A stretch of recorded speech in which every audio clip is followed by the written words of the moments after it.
গছৰ ফল কেনেকুৱা ভাল লাগে ন এনেকৈ চবেই যেতিয়া বহি একেলগে খাব এতিয়া ভিতৰতো ৰঙা নহয় কিছুমান ৰঙা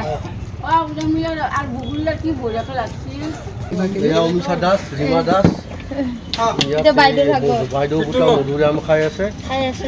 মোৰ বাৰীৰ ফচল ন জলকীয়া দিছে মোৰ বাৰী নহয় চমৰীয়াৰ বাৰীত মই লগোৱা গছৰ ফচল এইটো বেয়া জলকীয়া দিছে আৰু কি দিছা জলকীয়াৰ গুড়ি জলকীয়া গুড়ি কিয় দিছা কেঁচা জলকীয়া দিব লাগে কেঁচা জলকীয়া অলপমান ক'লা নিমখ দিয়া এনেকৈ লগে ভাগে খোৱা সোৱাদটো বেলেগ ন মই আকৌ ভাবা নাছিলোঁ মোৰ মানে গছৰ মধুৰিআম এনেকৈ যে লগে ভাগে খাব পাম বিৰাট ধুনীয়া লাগছে আৰু কাচন্দা থকা হ'লে পাচলি থকা আৰু ভাল লাগে আৰু পুৰত হ'ব লাগিছিল এতিয়া খাব লগা হোৱা নাছিলে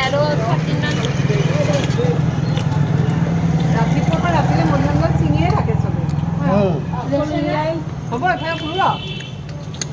মধুৰিআমত ফোন আহিছে মোৰ দেই